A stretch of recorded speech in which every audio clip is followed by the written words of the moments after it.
Il est curieux de voir comment chaque nuit, l'esprit devient une pièce sombre, où tout est amplifié. Les pensées se déplacent comme de longues ombres, certaines immobiles, d'autres agitées, et d'autres qui semblent attendre que tu fermes les yeux pour se jeter sur toi. Mais ce que personne ne dit, c'est que ces ombres ne viennent pas pour te détruire, elles viennent pour te montrer le désordre que tu as ignoré pendant la journée. Et bien que cela fasse mal de l'admettre, la plupart du temps ce n'est pas la vie qui te vole ton sommeil, c'est toi qui portes des choses qui ne te concernent plus. La nuit n'est pas seulement la fin de la journée, c'est un jugement silencieux où ton esprit te demande directement: vas-tu continuer à fuir ou vas-tu enfin organiser ce que tu as à l'intérieur? Et cette question, bien qu'inconfortable, est nécessaire. Parce que dormir n'est pas simplement fermer les yeux, c'est préparer le terrain pour que ton esprit cesse de lutter contre lui-même. Cette vidéo est pour cela, pour t'apprendre à mettre les choses en place avant de fermer les yeux, pour que tu ne t'endormes pas en portant une journée qui est déjà terminée, pour que ton esprit cesse d'être un champ de bataille et devienne petit à petit un refuge. Ici, nous allons utiliser le calme de Marc Aurèle, la clarté d'Épictète et la lucidité crue de Sénèque, mais traduite dans un langage réel, direct, humain. Parce que tu n'as pas besoin de poésie, tu as besoin d'outils qui fonctionnent. Tu n'es pas ici pour dormir par inertie. Tu es ici pour dormir avec intention, pour entraîner ton esprit à lâcher prise, à respirer, à comprendre, à se transformer, pour que chaque nuit soit un redémarrage, pas une répétition du chaos. Si tu restes jusqu'à la fin, tu découvriras que la paix avant de dormir n'est pas un privilège, c'est une compétence. Et aujourd'hui, tu vas l'apprendre. 1. Lâche ce que tu ne contrôles pas. L'esprit est comme une vieille valise que tu traînes à travers l'aéroport de ta propre vie, remplie de choses qui ne t'appartiennent pas et dont tu n'as pas besoin, mais que tu te forces à porter. Et le plus curieux, c'est que plus tu mets de poids là-dedans, plus tu te demandes pourquoi tu es si fatigué. Avant de dormir, cette fatigue se ressent non seulement dans le corps, mais aussi dans la tête, car c'est la nuit que tu te rends compte que tu continues à porter des situations qui ont expiré depuis longtemps. C'est la première erreur, croire que tout ce qui se passe doit être soutenu par toi, alors qu'en réalité, beaucoup de choses auraient dû être lâchées il y a des jours, des semaines ou des mois. Lâcher ce que tu ne contrôles pas n'est pas de la résignation, ce n'est pas non plus de la faiblesse, c'est de la maturité émotionnelle. C'est l'acte conscient de décider que tu ne vas pas lutter contre l'inévitable. Épictète l'a bien dit, la liberté commence le jour où tu comprends ce qui est entre tes mains et ce qui ne l'est pas. Mais toi, comme beaucoup, tu passes tes nuits à essayer de résoudre des problèmes qui ne sont pas de ton ressort, comme si rester éveillé pouvait changer le passé ou corriger les décisions des autres. La vérité est autre. S'accrocher à ce que tu ne contrôles pas te vole seulement l'énergie dont tu as besoin pour ce qui dépend de toi. Tu sais très bien ce qui te vide, une conversation qui ne s'est pas terminée comme tu le voulais, une attitude que tu n'as pas comprise, une personne qui n'a pas agi comme tu l'espérais, une erreur que tu ne peux plus modifier. Tu entres dans la nuit en revivant ces moments comme si tu pouvais leur faire une chirurgie mentale. Mais peu importe combien de fois tu le repasses, ça ne va pas changer. Et même en sachant cela, tu continues à tourner en rond dans le même cercle. Ton esprit a besoin de fermeté, pas de pitié. Il a besoin que tu lui parles clairement et que tu lui dises « Ceci n'est pas à moi ». Il a besoin que tu l'éduques. Lâcher ne signifie pas oublier ni être indifférent. Cela signifie arrêter de s'épuiser sur ce que tu ne peux pas bouger. L'esprit comprend ce que tu lui ordonnes avec constance, pas avec des désirs passagers. Si chaque nuit tu continues à retenir des situations qui ne te concernent pas, ton repos sera une lutte plutôt qu'un refuge. Et si tu veux transformer tes nuits en un rituel de calme, c'est la première étape obligatoire, apprendre à lâcher prise.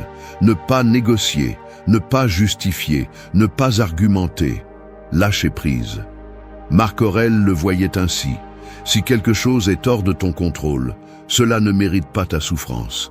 C'est une règle simple, mais tu ne l'appliques pas.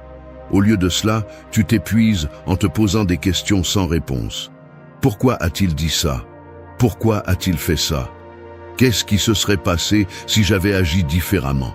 Chacune de ces questions est une pierre de plus dans la valise que tu traînes, et la nuit te force à la porter entière. Le problème n'est pas qu'il y ait des situations qui font mal. Le problème est que tu refuses d'accepter que tu ne peux pas tout contrôler. Et c'est là que la vérité devient agressive. Si tu ne lâches pas ce que tu ne contrôles pas, tu ne trouveras pas de calme, même si tu écoutes sans méditation, même si tu éteins ton téléphone, même si tu mets de la musique douce. Parce que le bruit ne vient pas de l'extérieur, il vient de l'intérieur.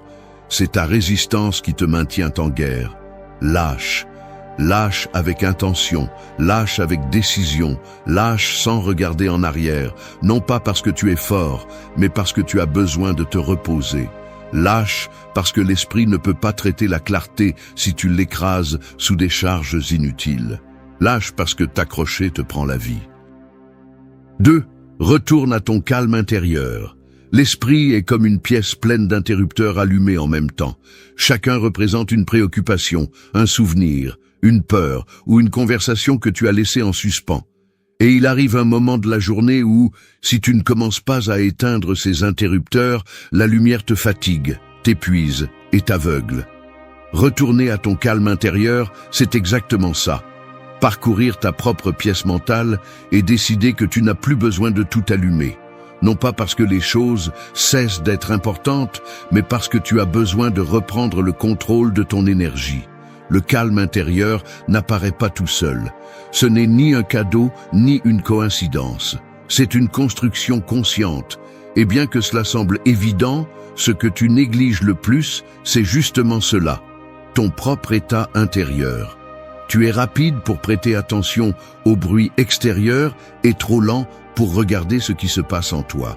Pendant la journée, tu peux te distraire, mais la nuit, tu n'as pas d'échappatoire. L'obscurité fait tout résonner plus fort. C'est pourquoi il est crucial d'apprendre à revenir à ton centre avant de dormir. Car si tu ne le fais pas, ton esprit deviendra un espace sans direction. Sénèque disait que l'esprit tranquille est invincible, et il avait raison. Mais la tranquillité ne s'obtient pas en attendant que le monde cesse de bouger, elle s'obtient en entraînant l'esprit à ne pas réagir à chaque stimulus. Quand la nuit tombe, la plupart des gens continuent à porter le rythme effréné de la journée, comme s'ils étaient encore en train de résoudre des urgences, et tu le paies avec de l'insomnie, de l'anxiété ou des pensées répétitives. C'est pourquoi cette deuxième étape est si importante. Tu as besoin d'un retour conscient à toi-même, à la partie de toi qui ne se laisse pas emporter par le chaos. Retourner à ton calme intérieur ne signifie pas t'asseoir en silence et attendre des miracles. Cela signifie prendre le contrôle.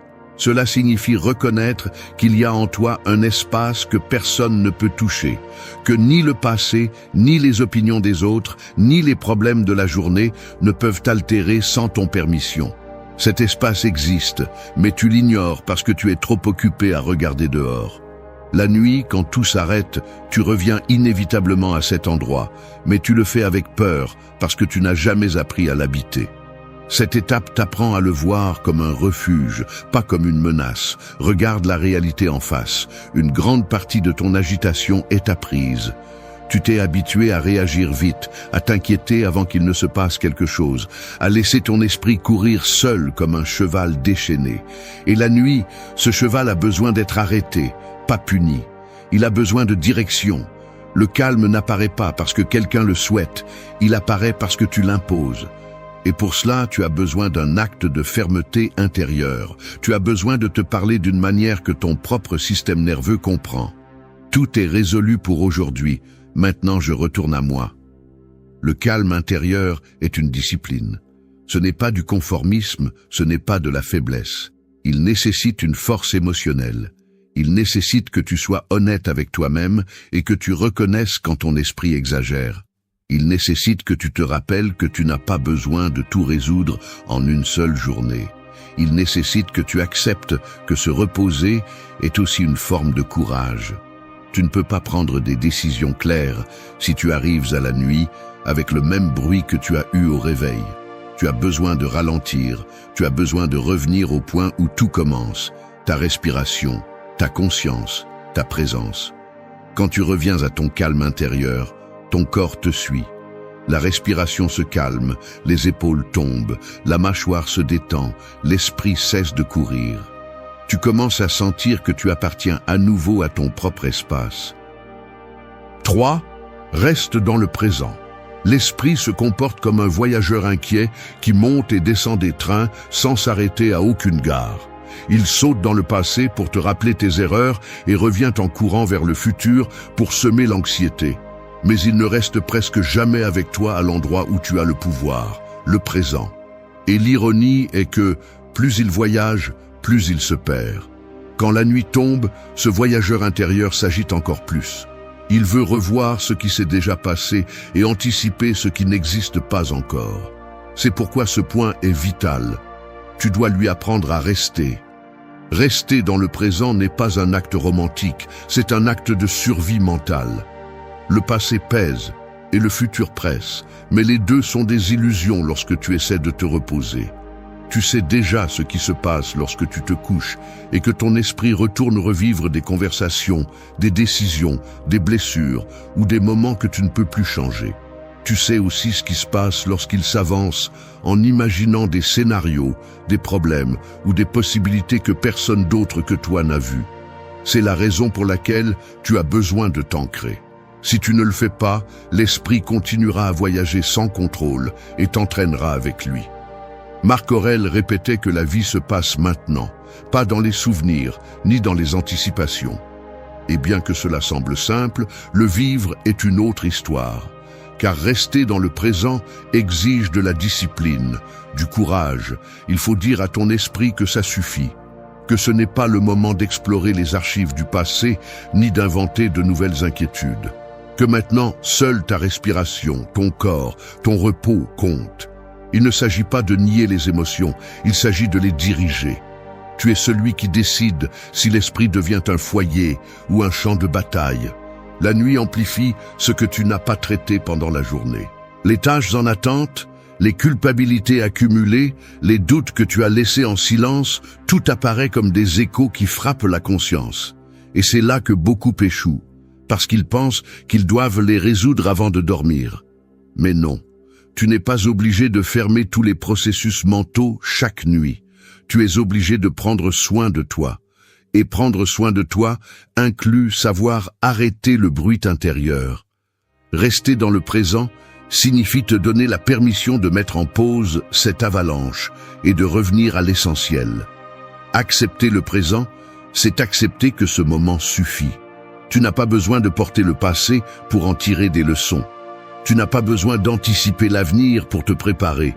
Tout ce dont tu as besoin est ici, en toi, dans l'unique fraction de temps où tu as une influence réelle. Quand tu comprends cela, la façon dont tu entres dans la nuit change. Tu arrêtes de te battre avec des fantômes. Tu arrêtes de planifier des guerres. Tu arrêtes de te questionner sur ce que personne ne peut répondre maintenant. Tu te donnes de l'espace pour exister sans te demander autant.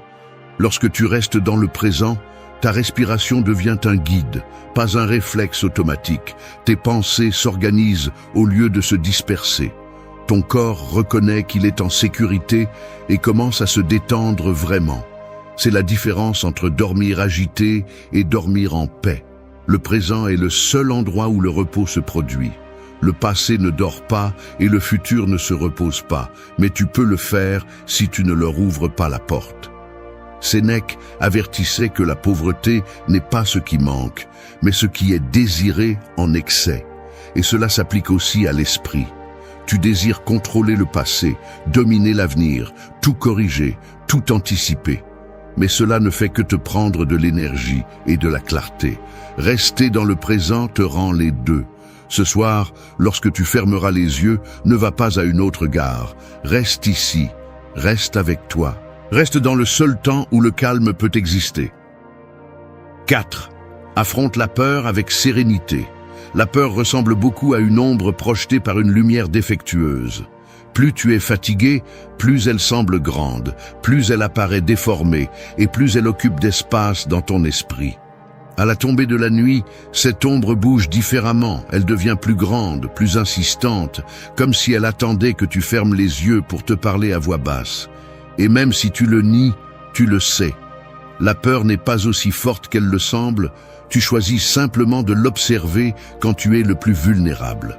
C'est pourquoi tu as besoin d'apprendre à l'affronter avec sérénité, pas avec panique ou évasion. La peur s'active la nuit parce que le monde extérieur s'éteint, t'obligeant à regarder à l'intérieur. Il n'y a pas d'écran, pas de conversation, pas de bruit pour te distraire. Il ne reste que toi et ce que tu n'as pas encore résolu. C'est ici que la plupart commettent l'erreur d'essayer de s'échapper. Ils allument leur téléphone, cherchent du bruit, cherchent des distractions, cherchent à ne pas ressentir. Mais plus tu fuis, plus ce que tu crains grandit. La sérénité ne se trouve pas en fuyant, elle se trouve en l'affrontant avec un esprit ferme et un cœur stable. Épictète répétait que ce n'est pas ce qui se passe qui t'affecte, mais l'interprétation que tu en fais. La peur fonctionne de la même manière. Elle ne fait pas mal pour ce qu'elle est, elle fait mal pour ce que ton esprit imagine autour d'elle.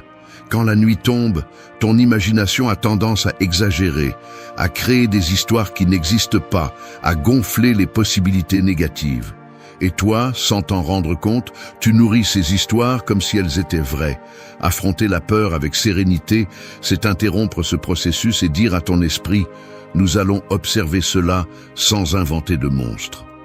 La sérénité n'est pas passivité, ce n'est pas rester immobile en attendant que la peur disparaisse, c'est la présence, c'est la conscience. C'est regarder en face ce qui apparaît en toi sans ajouter de drame ni de fantaisie. C'est un acte de discipline émotionnelle. Quand tu décides d'affronter la peur avec calme, tu la réduis à sa taille réelle. Elle cesse d'être une énorme ombre et redevient ce qu'elle a toujours été. Une pensée, une sensation, une impulsion temporaire. Rien de plus. La plupart des peurs nocturnes ne viennent pas du présent. Elles viennent de souvenirs, de honte, de blessures, d'incertitudes, de situations qui te font encore mal, mais qui ne se produisent plus. Tu interprètes le passé avec les émotions du jour et le résultat est une peur qui semble fraîche, même si elle ne l'est plus. La sérénité te permet de séparer le réel de l'imaginaire. Elle te permet de te demander fermement, est-ce que cela se passe maintenant ou est-ce juste un vieux reflet? En posant cette question, tu lui retires déjà du pouvoir. La sérénité active aussi une vérité importante. Tu n'as pas à tout résoudre ce soir. Tu n'as pas à éliminer chaque peur à la racine. Tu as juste besoin de la regarder sans trembler. Quand tu le fais, ton système nerveux comprend qu'il n'y a pas de danger immédiat et commence à se détendre. Ta respiration se stabilise, ton corps se détend, ta pensée s'organise. Non pas parce que la peur a disparu, mais parce que tu as arrêté de te battre avec elle. Et la peur perd de sa force quand elle ne trouve pas de résistance émotionnelle. Marc Aurèle parlait de l'importance de garder l'esprit imperturbable, même au milieu du chaos. Cette imperturbabilité n'est pas de la froideur ni de la déconnexion, c'est un acte de maîtrise de soi. C'est agir avec clarté, pas avec impulsivité. Quand tu affrontes la peur à partir de cet endroit, tu ne la nies pas, tu la mets sous contrôle. Ce soir, quand cette pensée inconfortable que tu évites tant apparaîtra, ne fuis pas, ne la couvre pas, ne la cache pas, ne la dramatise pas. Respire, reconnais-la, regarde-la telle qu'elle est. 5. Apprécie la simplicité. La gratitude fonctionne comme une sorte de petite lanterne qui, bien qu'elle n'éclaire pas toute la pièce, révèle l'essentiel. Dans ces moments où l'esprit se sent sombre et saturé, cette lanterne semble insuffisante, comme si la simplicité n'avait pas la force de contrer le poids de la journée. Mais le curieux, c'est que lorsque la nuit arrive, vous n'avez pas besoin de projecteurs géants ni de grandes révélations. Vous avez juste besoin de cette lumière modeste qui vous rappelle qu'il y a encore quelque chose de bon qui vous soutient. La plupart des gens négligeant la simplicité parce qu'ils pensent qu'ils ont besoin de grandes choses pour se sentir en paix. Mais l'esprit ne fonctionne pas ainsi. Le repos s'active lorsque vous reconnaissez ce qui fonctionne, ce qui est présent, ce qui vous soutient. Apprécier la simplicité n'est pas du conformisme, c'est de l'intelligence émotionnelle. C'est rappeler à votre cerveau que tout n'était pas chaotique, que tout n'était pas mauvais, que tout n'était pas une perte. C'est équilibrer la balance interne. Pendant la journée, votre esprit enregistre plus ce qui va mal que ce qui va bien, parce qu'il est conçu ainsi. Et si vous ne le corrigez pas avant de dormir, il continuera à fonctionner en mode alerte, comme s'il devait vous protéger même du repos. C'est là qu'intervient ce point. Vous devez lui apprendre à regarder ce qui a de la substance, ce qui est réel, ce qui vous donne de la stabilité. Sénèque disait que celui qui ne sait pas apprécier le peu n'appréciera pas non plus le beaucoup. Ce qu'il voulait dire, en réalité, c'est que l'esprit qui ne reconnaît pas la simplicité est condamné à vivre dans le manque émotionnel, même lorsqu'il a des raisons de se sentir abondant. Quand la nuit arrive, ce manque devient plus visible. Vous vous couchez en pensant à ce qui manquait, à ce qui n'a pas bien marché, à ce qui vous a fait mal, à ce que vous n'avez pas réussi à obtenir. Et bien sûr, votre corps ne peut pas se détendre si toute votre attention est portée sur le négatif. C'est pourquoi la gratitude est si puissante. Elle ne change pas la réalité, elle change la direction de votre regard. Cette étape ne consiste pas à vous forcer à être positif. Ce n'est pas vous obliger à sourire ni à simuler la paix. C'est un exercice interne d'honnêteté. C'est vous dire à vous-même, aujourd'hui, il y a eu du chaos, oui, mais il y a aussi eu quelque chose qui m'a soutenu. Cela peut être quelque chose d'aussi petit qu'une conversation qui vous a soulagé, un repas que vous avez apprécié, un moment où vous avez respiré profondément, un rire inattendu, une décision correcte, ou même le simple fait d'être ici en terminant une journée de plus. C'est suffisant. Bien que cela puisse sembler minime, votre esprit en a besoin. C'est son rappel d'équilibre. La gratitude nocturne est une sorte de nettoyage mental. Tout comme vous ne vous coucheriez pas avec les mains sales, vous ne devriez pas le faire avec une conscience saturée. Reconnaître la simplicité nettoie. Elle dissout la tension accumulée. Elle ordonne vos émotions. Elle envoie un message clair à votre corps. Tout n'a pas été mauvais, nous pouvons nous reposer. Et croyez-moi, votre système nerveux réagit immédiatement. La respiration devient plus profonde, le corps se détend et l'esprit cesse de se battre. Apprécier la simplicité vous redonne également de la perspective, parce que souvent, vos problèmes de la journée ne sont pas aussi graves que votre esprit vous a fait ressentir. Lorsque vous reconnaissez le bien, même en petite dose, vous commencez à voir clairement ce qui compte vraiment. Vous comprenez ce qui vaut votre énergie et ce qui ne la vaut pas. Vous comprenez où mettre votre attention et où la retirer. Cette clarté est essentielle pour dormir en paix. Marc Aurèle écrivait chaque nuit sur ce qu'il avait appris, sur ce qu'il avait apprécié, sur ce qui aurait pu être pire. Ce n'était pas un rituel philosophique, c'était un outil pour libérer l'esprit avant de dormir. 6. Embrasse le silence. Le silence fonctionne comme un miroir sans filtre. Quand tout s'éteint et que tu restes seul avec toi-même, le silence te montre ce que tu as réussi à cacher pendant la journée sous le bruit, la vitesse et les distractions. C'est comme une pièce où la lumière ne vient pas de l'extérieur, mais de ta propre conscience. Et cette lumière, bien que douce, révèle tout. Elle révèle ta fatigue, tes tâches émotionnelles en suspens, tes doutes, tes désirs, tes blessures. C'est pourquoi beaucoup de gens craignent le silence de la nuit. Non pas parce qu'il est vide, mais parce qu'il est honnête. Et l'honnêteté interne, quand tu ne l'as pas pratiquée, peut se sentir comme un coup. Mais c'est justement là que réside le pouvoir de ce point. Embrasser le silence au lieu de le fuir. Pendant la journée, tu t'entoures de stimuli qui occupent ton esprit. Conversations, réseaux sociaux, musique, notifications, tâches, préoccupations. Cette activité constante te donne l'impression d'être en contrôle, alors qu'en réalité, tu évites seulement ce que tu as besoin d'affronter.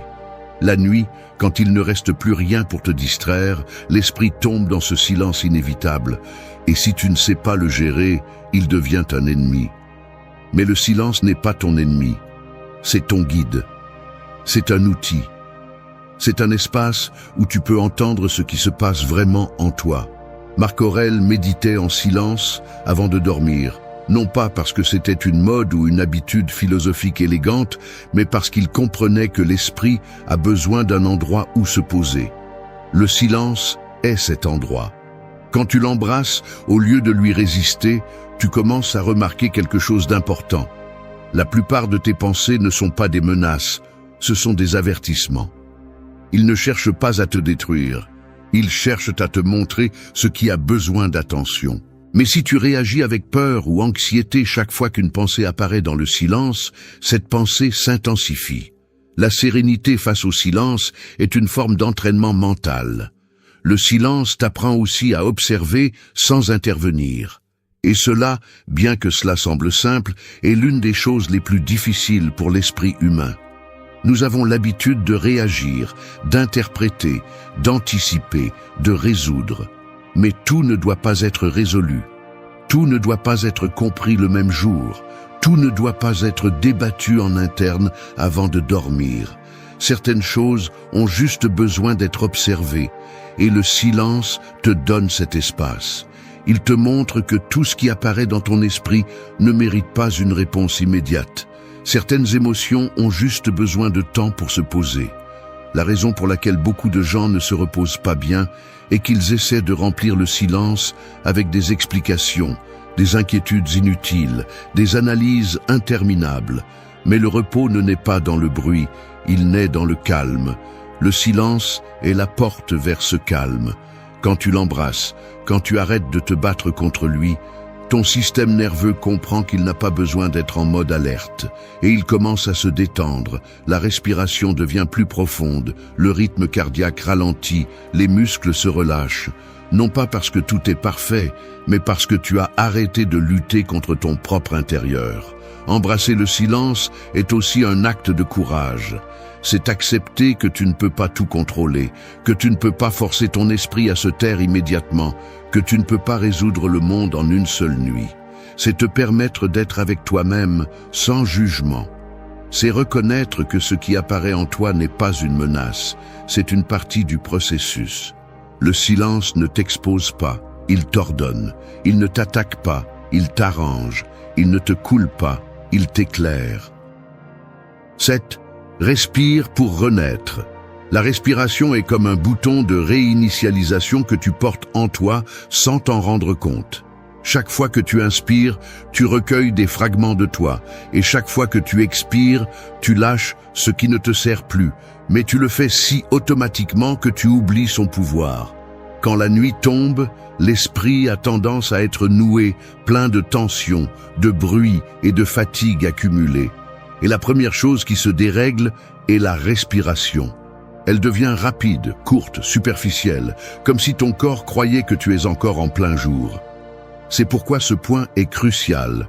Tu dois apprendre à utiliser ta respiration comme un outil conscient pour renaître intérieurement avant de dormir. La plupart des gens pensent que respirer profondément est une technique de relaxation, mais c'est bien plus que cela. Respirer consciemment est une déclaration. C'est dire à ton corps « Je suis en sécurité ». C'est dire à ton esprit « Je peux baisser la garde ». C'est dire à tes émotions « Je n'ai pas besoin de me battre ». La respiration est la seule fonction automatique que tu peux contrôler à volonté. Et ce n'est pas un hasard, c'est un design. Épictète parlait de revenir à ce qui dépend de toi, et ta respiration est justement cela. Tu ne peux pas contrôler la vie, mais tu peux contrôler comment tu la fais face. Tu ne peux pas contrôler ce qui s'est passé aujourd'hui, mais tu peux contrôler comment ton corps le traite cette nuit. Pendant la journée, tu accumules plus de stress que tu ne le remarques. Des conversations inconfortables, des décisions difficiles, des inquiétudes silencieuses, des situations que tu ne mentionnes pas mais qui t'affectent. Ce stress reste coincé dans ta respiration.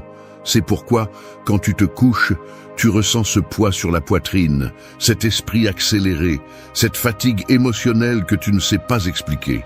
Ce n'est pas de la magie, c'est de la biologie. Ton corps n'a pas compris que la journée est terminée parce que tu ne lui as pas donné le signal. Et ce signal est la respiration profonde, lente et consciente. Respirer pour renaître signifie mettre en pause la guerre interne. Cela signifie interrompre le rythme frénétique que tu traînes. Cela signifie changer le message que tu envoies à ton système nerveux. Une respiration profonde n'est pas seulement de l'air qui entre et sort, c'est un message direct.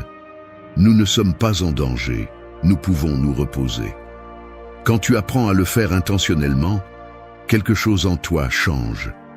L'esprit commence à s'organiser. Les émotions cessent de te frapper avec autant de force et le corps se prépare à entrer dans un état de repos réel. La respiration te ramène aussi au présent, parce qu'il est impossible de respirer consciemment et en même temps d'être coincé dans des pensées du passé ou du futur. La respiration t'oblige à être ici. Elle t'oblige à habiter ton propre corps. Elle t'oblige à ressentir, pas à penser. Et c'est la clé du repos. L'esprit se repose quand le corps lui rappelle qu'il n'y a plus rien à résoudre. Une bonne respiration est plus puissante que n'importe quel mot motivant, parce qu'elle ne change pas seulement tes idées, elle change ta physiologie.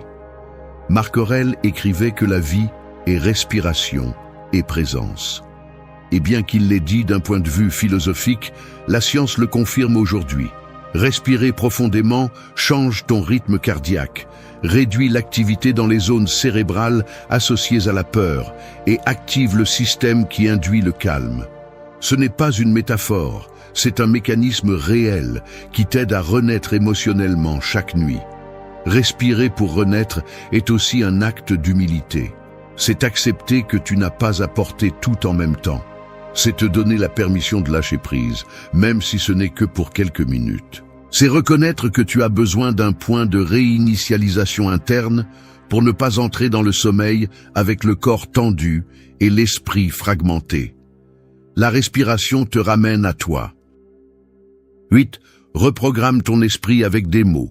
Les mots fonctionnent comme des codes secrets qui écrivent et réécrivent la façon dont tu te perçois toi-même. Ce ne sont pas de simples sons ou de jolies phrases, ce sont des commandes internes qui peuvent t'élever ou te détruire selon la façon dont tu les utilises. Chaque nuit, lorsque la fatigue commence à abaisser tes défenses mentales, ces commandes deviennent encore plus dangereuses ou plus puissantes. C'est ici que beaucoup échouent. Ils laissent leur esprit parler tout seul, sans filtre, sans direction, sans leadership. Et un esprit sans direction choisit toujours le chemin le plus sombre. C'est pourquoi tu as besoin d'apprendre à le reprogrammer avant de dormir, en utilisant des mots qui te renforcent au lieu de mots qui te brisent. La plupart des gens ne sont pas conscients de ce qu'ils se disent lorsqu'ils sont épuisés. Des phrases comme « je ne peux plus »,« tout va mal »,« je suis un désastre »,« je n'ai pas fait assez », deviennent des vérités momentanées qui sont ensuite stockées dans le subconscient. Et le subconscient ne fait pas la distinction entre la réalité et la répétition. Il obéit simplement. Ce que tu entends fréquemment à l'intérieur devient ton récit. Sénèque disait que nous souffrons plus de l'imagination que de la réalité. Et cela inclut les mots que nous utilisons contre nous-mêmes. Parfois, ce n'est pas la vie qui te fait mal, c'est toi qui te parles avec une dureté inutile juste avant de dormir. Reprogrammer ton esprit ne signifie pas te tromper ou répéter des phrases vides. Cela signifie choisir des mots qui décrivent qui tu veux être demain, pas seulement qui tu as été aujourd'hui. Cela signifie donner des ordres internes qui visent ta croissance, pas ta destruction. Lorsque tu es sur le point de dormir, ton cerveau entre dans un état où il absorbe l'information plus profondément. C'est un moment de grande plasticité mentale. Si dans cet état tu te blesses avec tes propres mots, tu en paies le prix émotionnellement le lendemain. Si dans cet état tu te renforces, tu renais. Épictète insistait sur le fait que tu ne peux pas contrôler ce qui se passe à l'extérieur, mais tu peux contrôler le dialogue interne. Ce dialogue est la base de ta stabilité émotionnelle. Lorsque tu choisis consciemment quoi te dire avant de dormir, tu programmes ton système pour qu'au réveil, il ne porte pas la voix de la peur, mais la voix de la clarté. Tu n'as pas besoin de longs discours ou d'affirmations exagérées, juste de mots honnêtes, fermes, constructifs. Des mots comme « je peux gérer ce qui vient »,« je termine cette journée avec apprentissage »,« demain je ferai mieux »,« j'ai de la force »,« je progresse ». Reprogrammer ton esprit avec des mots signifie aussi arrêter de répéter de vieilles histoires. Arrêtez de te rappeler des erreurs que tu as déjà payées. Arrêtez d'utiliser un langage qui t'épuise. Beaucoup de gens dorment mal parce qu'ils entrent dans le sommeil en se critiquant, en se jugeant ou en répétant la version la plus petite d'eux-mêmes. Le remords nocturne est l'une des habitudes les plus toxiques, car il t'entraîne à te réveiller en insécurité. Tu as besoin du contraire. Tu as besoin de t'entraîner à te réveiller ferme, clair, présent. Les bons mots ne font pas disparaître les problèmes, mais ils ordonnent l'esprit. En te disant quelque chose de constructif avant de dormir, tu envoies un signal émotionnel de clôture. Tu dis à ton corps, « Pour aujourd'hui, ça suffit. Demain, je continue. » Tu permets au système nerveux de lâcher le mode combat et d'entrer en mode restauration. Ton repos s'améliore, ta perception s'améliore, ton humeur s'améliore. Non pas parce que la vie change, mais parce que tu changes la façon de l'interpréter. Marc Aurèle écrivait pour se nettoyer l'esprit avant de dormir, non pas parce qu'il était faible, mais parce qu'il comprenait que la pensée a besoin de discipline. 9. Reconnais ta force. La force intérieure ressemble à ces anciennes colonnes qui soutiennent d'énormes temples. Elles ne font pas de bruit, ne cherchent pas l'attention, ne brillent pas, mais sans elles, tout s'effondrerait. Tu as ces colonnes en toi, même si parfois tu n'en es pas conscient. Et c'est la nuit, quand plus personne ne te regarde, quand tu ne joues plus pour le monde, quand tu ne prétends plus pouvoir tout faire, que ces colonnes montrent leur véritable dimension. La plupart des gens pensent que la force ne se voit que lorsqu'on est debout, en pleine bataille. Mais la vérité est que la force la plus profonde se révèle en silence, dans l'obscurité, quand tu es avec toi-même et que tu décides quand même d'avancer. Reconnaître ta force n'est pas gonfler ton ego, ni te raconter des histoires héroïques. C'est regarder de manière objective tout ce que tu as enduré sans te briser. C'est reconnaître que tu as traversé des moments qui auraient pu détruire ton esprit, et pourtant, tu es toujours là. C'est accepter qu'il y a des choses qui t'ont fait mal, qui t'ont marqué, qui t'ont fait chanceler, mais qui ne t'ont pas vaincu. La véritable force ne crie pas, ne se vante pas, ne s'exhibe pas. Elle reste ferme, même les jours où tu te sens petit.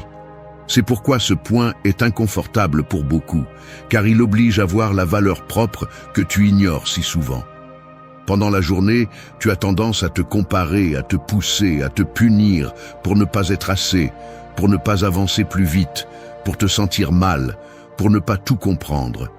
Et tu arrives à la nuit avec l'idée fausse que ta valeur dépend de ta productivité. Mais la force ne se mesure pas à ce que tu accomplis, mais à ce que tu résistes, à ce que tu apprends, à ce que tu guéris, à la façon dont tu te reconstruis.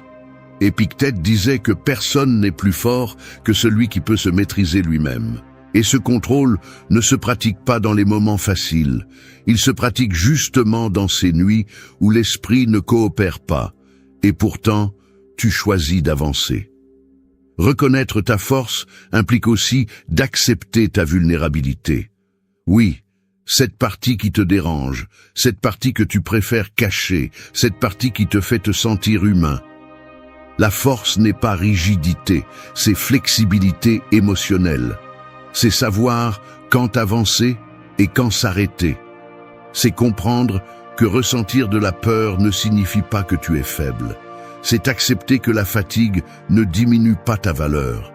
La véritable force est résistante, pas parfaite, et tu en as plus que tu ne le penses. Beaucoup de nuits, tu ne dors pas bien parce que ton dialogue intérieur est cruel. Tu te dis que tu n'en fais pas assez, que tu es en retard, que tu n'es pas assez fort. Mais si tu arrêtais ce bruit pour un moment et regardais ta vie avec objectivité, tu verrais quelque chose que tu passes toujours à côté. Tu as survécu à des choses que d'autres n'auraient pas supportées. Tu as porté de lourdes responsabilités sans savoir comment. Tu as fait face à des pertes, des changements, des déceptions, des confusions, des peurs que tu n'as pas racontées, des douleurs que personne ne connaît. Et pourtant, tu continues d'essayer chaque jour. C'est ça la force, que tu le veuilles ou non.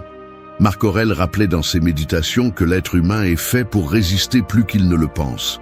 Et tu en es la preuve, mais tu as besoin de te le rappeler, tu as besoin de le voir. Tu as besoin d'arrêter de minimiser ton parcours. Reconnaître ta force n'est pas pour te vanter, c'est pour te reposer. Oui, te reposer. Parce que le repos n'arrive que lorsque tu te permets de voir que tu n'es pas un échec ambulant, mais quelqu'un qui avance même lorsque la vie devient lourde.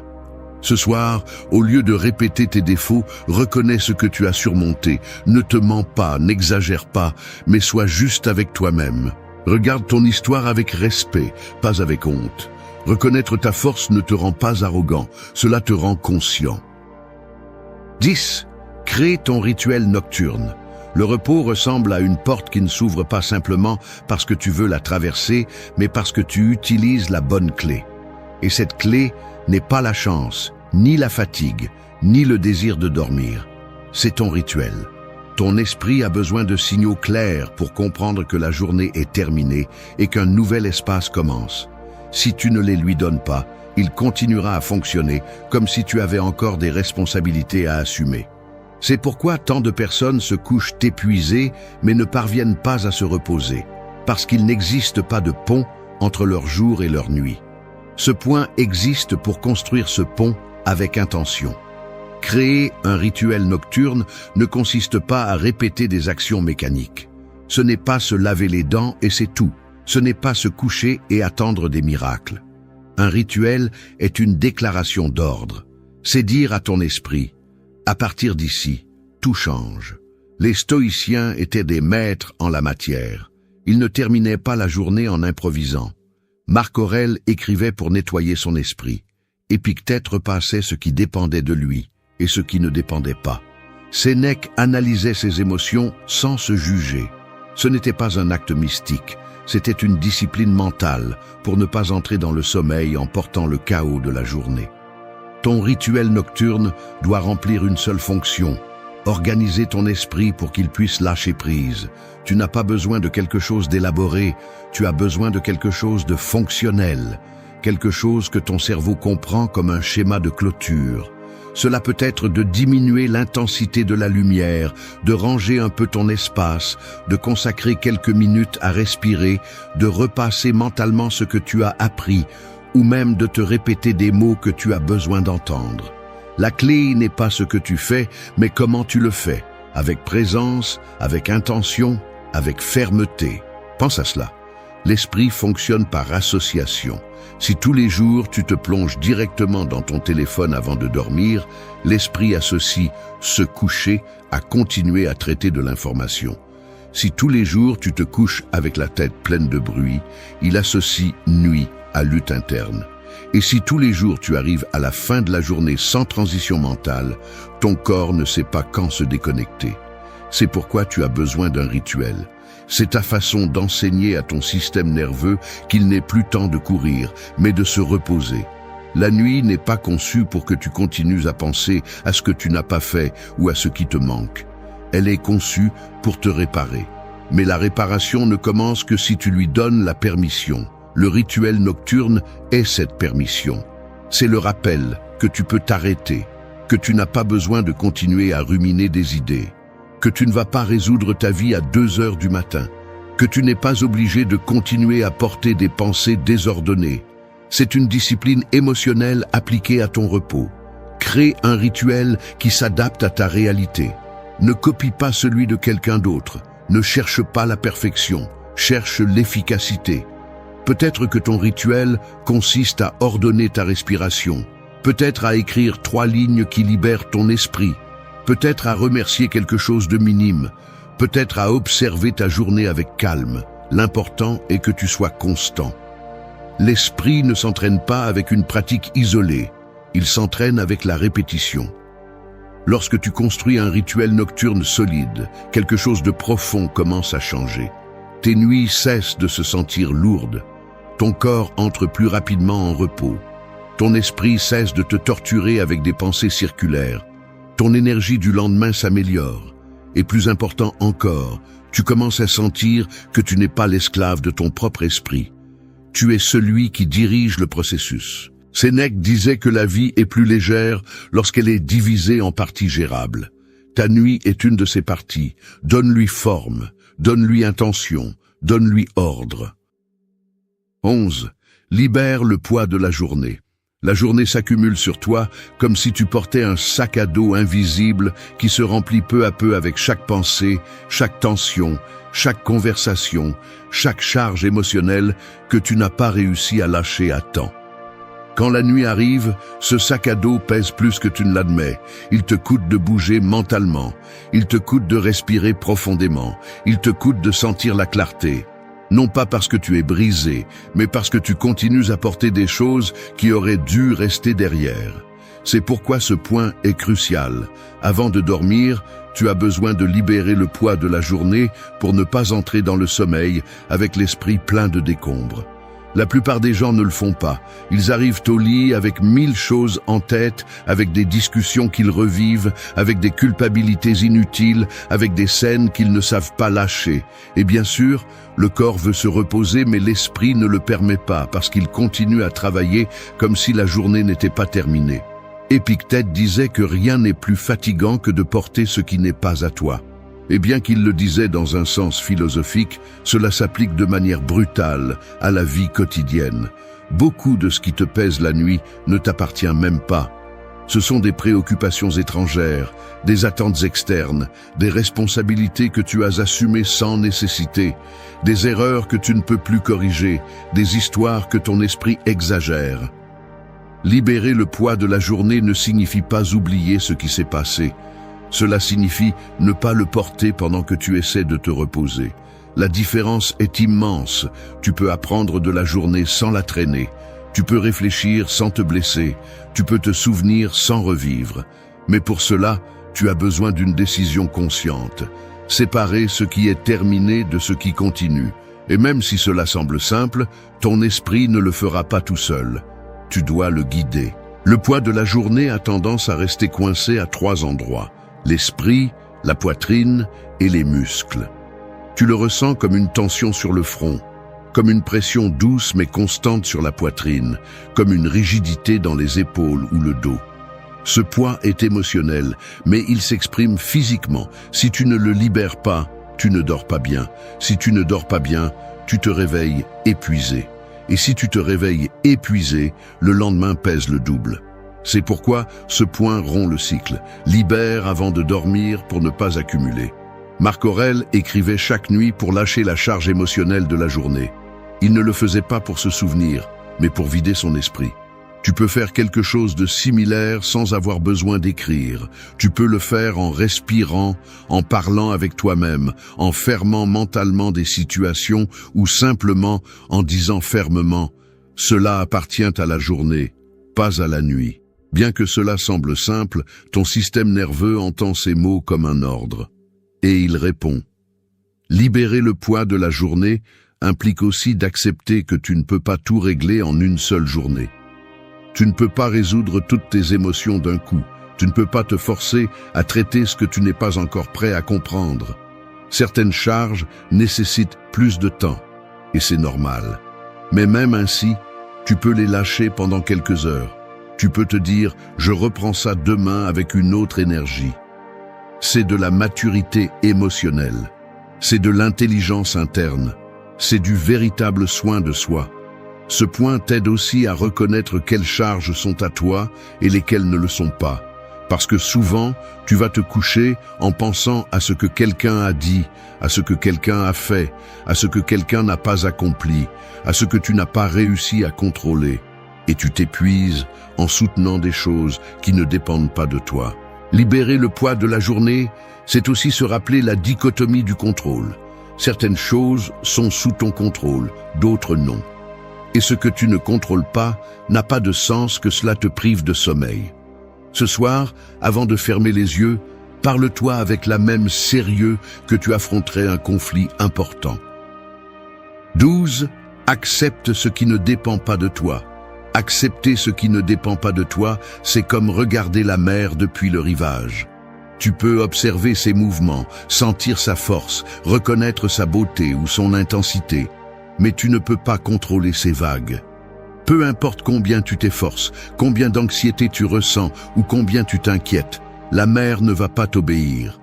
La vie fonctionne de la même manière. Il y a des choses qui sont devant toi, qui t'affectent, qui te bougent et qui te secouent, mais qui ne dépendent pas de toi. Et tant que tu insistes pour les manipuler mentalement, ta nuit sera un champ de bataille sans fin. Beaucoup de gens pensent que accepter c'est se rendre, mais accepter c'est le contraire. C'est reprendre le pouvoir, c'est reconnaître où tu dépenses de l'énergie qui ne donnera jamais de résultat. C'est comprendre que tu n'as pas à te fatiguer dans des batailles que tu ne peux pas diriger. Épictète répétait que la liberté commençait par cette séparation, ce qui dépend de toi et ce qui ne dépend pas. Et sans cette séparation, l'esprit devient un labyrinthe où chaque pensée se heurte à un mur invisible. Accepter ce qui ne dépend pas de toi est une pratique émotionnelle qui devient indispensable à la fin de la journée. Parce que la nuit, l'esprit s'obsède particulièrement avec ce que tu ne peux pas contrôler. Il l'exagère, il le déforme, il y pense sans cesse, il le transforme en un monstre nocturne. Tu restes éveillé, à imaginer des scénarios, à repasser des conversations, à essayer de corriger des situations déjà terminées, ou à essayer d'anticiper ce qui pourrait mal se passer demain. Mais rien de tout cela ne dépend de toi. Et pourtant, tu t'épuises comme si ton esprit pouvait changer le destin simplement en pensant plus fort. Accepter n'est pas nier, ce n'est pas prétendre, ce n'est pas ignorer, c'est mettre chaque chose à sa place. Ce qui dépend de toi, tu le travailles. Ce qui ne dépend pas de toi, tu le laisses aller. C'est la division dont tu as besoin pour dormir en paix. Quand tu comprends cela, tu commences à voir combien de poids émotionnels tu portais inutilement. Tu commences à remarquer combien de situations te blessent, non pas parce qu'elles sont graves, mais parce que tu résistes à les accepter telles qu'elles sont. Marc Aurèle disait que la tranquillité arrive quand tu arrêtes de lutter contre la réalité. Et bien que la phrase soit ancienne, elle est aujourd'hui plus nécessaire que jamais. Parce que plus tu essaies de contrôler, plus tu génères d'anxiété. Contrôler l'incontrôlable est épuisant. Vouloir que les gens agissent comme tu l'espères. Vouloir que les circonstances soient comme tu le souhaites. Vouloir que le monde cesse de bouger sans ta permission, tout cela est une souffrance volontaire. La vie ne s'adapte pas à tes préférences. Et cela, même si tu n'aimes pas, est quelque chose que tu dois accepter. Accepter ce qui ne dépend pas de toi implique aussi une maturité émotionnelle. Cela signifie ne pas t'accrocher à ce que tu ne peux pas changer. Cela signifie ne pas dépenser de pensée sur celui qui a déjà décidé quelque chose de son propre chef. Cela signifie ne pas te torturer avec des décisions étrangères. Cela signifie ne pas te battre avec la réalité simplement parce qu'elle ne coïncide pas avec tes plans. Accepter, c'est regarder la vie en face et dire « c'est ainsi, et même si je n'aime pas, je peux vivre avec ». Cette acceptation n'est pas passivité, c'est clarté. Quand tu sais ce qui ne dépend pas de toi, ton énergie s'organise. Tu arrêtes de te disperser, tu arrêtes de t'épuiser, tu arrêtes de te battre. Et avec cette énergie libérée, tu peux te concentrer sur ce que tu peux transformer. Ton attitude, ta réaction, ta pensée, ta discipline, ta sérénité. Accepter ce qui ne dépend pas de toi est l'un des outils les plus puissants pour bien dormir. Parce que l'insomnie émotionnelle commence quand tu essaies de résoudre mentalement ce qui ne peut pas être résolu. Mais si tu peux regarder une situation, reconnaître qu'elle n'est pas entre tes mains et la lâcher, ton esprit se calme presque immédiatement. Le corps répond. La respiration change. 13. Observe tes pensées. Les pensées sont comme des voitures circulant sur une autoroute immense. Certaines avancent rapidement, d'autres lentement. D'autres semblent hors de contrôle. Mais tu n'es pas la voiture. Tu es la personne qui se tient sur un pont en regardant comment elle passe. Le problème commence lorsque tu oublies cette différence et que tu montes dans chaque voiture qui apparaît, même celles qui vont directement vers le chaos. La nuit, cette autoroute se remplit plus que jamais. L'esprit, fatigué, perd ses filtres et laisse passer des idées que tu as ignorées pendant la journée. Et si tu n'apprends pas à observer tes pensées sans les transformer en ton identité, la nuit t'entraînera comme un trafic mental interminable. Observer ne signifie pas analyser. Cela ne signifie pas débattre, cela ne signifie pas se battre, cela signifie regarder, voir passer l'idée sans l'attraper. Sénèque disait que l'esprit souffre plus de ce qu'il imagine que de ce qui se passe réellement, et cela se remarque de manière brutale à la fin de la journée. Tu te couches et une petite pensée, presque insignifiante, apparaît. Mais si tu t'y accroches, elle grandit, se tord, se déforme, devient de l'anxiété et tu ne sais même pas comment cela s'est produit. Ce n'était pas de la magie, c'était de l'identification. Tu as pris une pensée comme si c'était une vérité. Observer tes pensées avant de dormir est une compétence qui peut changer la façon dont tu te reposes. Lorsque tu apprends à regarder ce qui apparaît sans réagir, l'esprit s'organise tout seul. Les idées qui n'ont pas de sens perdent de leur force. Les souvenirs cessent de faire autant mal. Les inquiétudes s'affaiblissent. L'esprit a besoin de distance pour bien fonctionner. Mais tu la lui refuses chaque fois que tu t'accroches à une pensée qui ne cherchait qu'à passer. La plupart des pensées nocturnes ne sont pas utiles. Ce sont des décharges émotionnelles de la journée, des restes mentaux qui flottent, des échos de conversation, des interprétations exagérées, des peurs anticipées. Si tu les observes comme telles, ils se diluent. Si tu les prends comme des avertissements ou des signes, ils grandissent. La différence dépend de ta capacité à ne pas réagir immédiatement. Observer est une discipline, pas une passivité. Épictète parlait du pouvoir de différencier ce que nous pensons de ce que nous sommes. Tes pensées ne sont pas des commandements, ce sont des suggestions. Ce ne sont pas des faits, ce sont des interprétations. Ce ne sont pas des menaces, ce sont des projections. L'esprit produit des pensées tout comme les poumons produisent de l'air, continuellement. Si tu te bats avec chacune d'elles, tu finis épuisé. Si tu les observes, la nuit devient plus légère. Observer tes pensées implique également de reconnaître tes schémas. Par exemple, il y a des pensées qui reviennent chaque nuit, presque identiques. Ce schéma n'apparaît pas pour te tourmenter. Il apparaît pour t'enseigner où tu as une blessure que tu n'as pas encore soignée. Les observer sans fuir te permet de mieux te comprendre. Non pas à partir du drame, mais à partir de la conscience. L'observation réduit également l'anxiété. Beaucoup d'anxiété nocturne naît parce que tu confonds la pensée avec la réalité. Une pensée négative apparaît et ton corps réagit comme si elle était vraie. Le cœur s'accélère, la respiration change, l'esprit se resserre. Mais si tu observes cette pensée calmement, sans la juger ni la suivre, cette réaction diminue. Ton corps apprend qu'il ne doit pas activer le mode d'urgence pour des idées éparpillées. Marc Aurèle pratiquait cela toutes les nuits. Il répétait mentalement qu'une pensée n'est que cela. Une pensée. Rien de plus. Ce n'est pas une condamnation, ce n'est pas une prophétie, ce n'est pas une sentence. Quand tu comprends cela, ton pouvoir interne augmente immédiatement. L'esprit cesse de te contrôler et commence à t'obéir. 14. Concentre ton énergie sur l'essentiel. L'énergie mentale est comme la lumière d'une lampe de poche dans l'obscurité. Si tu la pointes dans toutes les directions en même temps, elle n'éclaire rien. Mais si tu la diriges vers un point spécifique, elle révèle des détails qui semblaient auparavant invisibles. Ton esprit fonctionne de la même manière. Pendant la journée, tu dépenses de l'énergie dans 1000 directions, répondant à des stimuli, résolvant des problèmes, réagissant à ce qui se passe. Mais la nuit, tu as besoin de cette lampe de poche concentrée. Tu as besoin de donner à ton esprit un seul chemin, pas 20. Sinon, tu restes dispersé, inquiet, épuisé. Et un corps épuisé peut dormir, mais un esprit dispersé ne le peut pas. Concentrer ton énergie sur l'essentiel ne signifie pas ignorer tes responsabilités ni éviter tes émotions. C'est prioriser. C'est reconnaître que tout ne mérite pas ton attention, que tout n'a pas le même poids, que tout ne doit pas entrer avec toi à la fin de la journée. L'anxiété nocturne survient parce que ton esprit continue d'essayer de traiter des choses sans importance.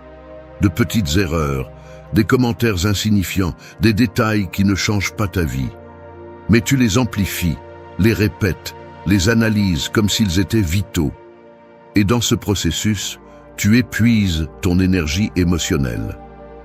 Sénèque disait que nous gaspillons plus de temps que nous n'en perdons, et cela s'applique aussi à l'énergie interne. Tu perds de l'énergie à penser à ce qui n'a pas d'importance. Concentrer ton énergie sur l'essentiel est une forme d'autocontrôle. C'est dire à ton esprit « ceci oui, cela non ». Ce n'est pas facile, car l'esprit fatigué veut s'accrocher à tout. Mais tu n'es pas ton esprit, tu es celui qui le dirige. Ce point implique également de faire une distinction claire entre ce qui est urgent et ce qui est important. L'urgent a tendance à crier, à attirer ton attention, à te mettre sous pression. Mais l'important est ce qui définit ta paix. Quand la nuit arrive, l'urgent ne doit plus avoir de pouvoir sur toi. Tu n'es pas en mode résolution, tu es en mode restauration. Si tu continues à permettre aux urgences émotionnelles d'envahir ton repos, tu n'auras jamais de clarté pour le lendemain. Marc Aurèle écrivait que la vie devient légère lorsque nous apprenons à distinguer entre l'essentiel et l'accessoire. Et bien qu'il l'ait dit il y a des siècles, aucune phrase ne compte plus quand il s'agit de bien dormir. Tes préoccupations accessoires te privent de repos. Tes priorités essentielles te le rendent. Concentrer ton énergie avant de dormir t'aide à dégager le chemin mental. Cela te permet d'entrer dans un état où tu ne luttes plus avec 20 pensées, mais où tu ne soutiens que celles qui sont nécessaires. Pour y parvenir, tu dois te demander chaque nuit, qu'est-ce qui est essentiel maintenant? Pas demain, pas la semaine prochaine, pas dans un an. Maintenant. L'essentiel est presque toujours ta tranquillité, ta respiration, ton repos, ta capacité à lâcher prise. Le reste peut attendre. Concentrer ton énergie implique d'accepter que tu ne vas pas tout résoudre aujourd'hui. Et surtout, cela implique de faire confiance en ta capacité à gérer les choses lorsqu'elles se présenteront. Cela implique également de reconnaître que ton énergie est limitée. Tu n'es pas infini. Tu ne peux pas tout gérer ni tout porter. Se concentrer signifie se protéger. Cela signifie choisir avec maturité où tu mets ton attention émotionnelle. Cela signifie arrêter d'investir ton énergie dans des personnes ou des situations qui te drainent et commencer à l'investir dans ce qui te construit. Cette sélection mentale est un acte de force interne. Lorsque tu concentres ton énergie sur l'essentiel avant de dormir, ton esprit se calme. Les pensées cessent de courir, le corps répond au calme. Ta nuit change complètement. Tu n'entres plus dans le sommeil, entraînant des tâches en suspens, des culpabilités ou des préoccupations fracturées. Tu entres dans un vrai repos, dans un repos conscient. 15. Laisse ton esprit se reposer. Le repos mental ressemble à une fenêtre embuée. Si tu essaies de voir à travers pendant que tu continues à respirer sur le verre, tout devient flou, confus, inaccessible. Mais quand tu t'arrêtes, quand tu cesses de pousser, quand tu permets à la buée de se dissiper seule, la clarté apparaît sans effort. Ton esprit fonctionne de la même manière. Pendant la journée, tu respires sur cette fenêtre mentale sans t'en rendre compte. Tu penses trop, tu analyses tout, tu contrôles trop, tu anticipes les problèmes, tu portes des histoires, tu essaies de résoudre ce qui n'est pas prêt à être résolu. Et quand la nuit arrive, cette fenêtre est tellement embuée que ton esprit ne distingue plus rien. C'est pourquoi ce point est vital. Tu dois permettre à ton esprit de se reposer, ne pas le forcer à le faire. La plupart des gens ne comprennent pas cela. Ils vont au lit en pensant que se reposer signifie s'allonger et fermer les yeux. Mais fermer les yeux ne stoppe pas l'esprit. L'esprit ne se repose que lorsque tu le lui permets, lorsque tu lui donnes un véritable espace pour lâcher prise, pour s'arrêter, pour faire une pause. Pas lorsque tu continues à lui donner des ordres contradictoires, pas lorsque tu vérifies les réseaux sociaux 10 minutes avant de dormir, pas lorsque tu es allongé mais que ton esprit continue à courir comme s'il était au milieu de la tempête. Permettre le repos mental nécessite du courage. Car se reposer implique de renoncer au contrôle. Cela implique d'accepter que tu ne peux pas tout résoudre aujourd'hui. Cela implique de cesser de lutter contre tes pensées. Cela implique de cesser d'attendre des réponses immédiates. Et beaucoup de gens ont peur de cela. Ils ont peur de lâcher prise, ils ont peur de rester silencieux, ils ont peur de faire une pause. Mais ce qu'ils ne comprennent pas, c'est que le repos mental n'est pas seulement nécessaire, il est transformateur. C'est ce qui détermine si demain tu vas affronter la journée avec clarté ou avec chaos. Épictète enseignait que l'esprit doit être entraîné comme le corps. Et un muscle ne grandit pas pendant que tu l'utilises, il grandit pendant qu'il se repose. Il en va de même pour toi. Ton esprit traite, organise, répare et renforce ses connexions quand tu le laisses se reposer, pas quand tu le satures. Si tu entres dans la nuit en essayant de penser mieux, la seule chose que tu fais est d'intensifier l'épuisement. L'esprit n'est pas convaincu par la force, il est convaincu par l'espace. Permettre le repos mental implique également de laisser la journée se terminer émotionnellement. Cela signifie ne pas continuer à ruminer ce qui s'est passé il y a des heures. Cela signifie ne pas continuer à te punir pour de petites erreurs. Cela signifie ne pas continuer à rejouer des conversations que tu ne peux pas changer. Cela signifie te donner la permission de fermer la porte interne et de dire « Aujourd'hui, c'est fini ». Cette fermeture émotionnelle est ce qui active le véritable repos. Parce que tant que tu continues à insister pour penser, ton esprit continuera à insister pour rester alerte. Marc Aurèle répétait que la vie est faite d'instants, et chaque instant a sa fonction. Le jour est fait pour agir, mais la nuit est faite pour lâcher prise. Si tu les mélanges, tu perds les deux. Tu agis mal parce que tu as mal reposé. Tu te reposes mal parce que tu as agi plus que nécessaire. C'est un cycle que seul toi peux briser en permettant le repos mental sans résistance.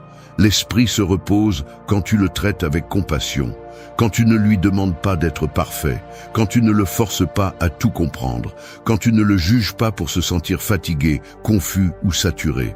L'esprit a besoin que tu l'écoutes, pas que tu l'attaques. Il a besoin que tu le calmes, pas que tu le surcharges.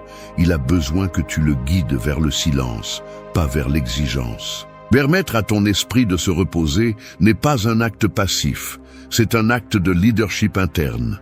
C'est te dire « j'ai fait assez pour aujourd'hui ».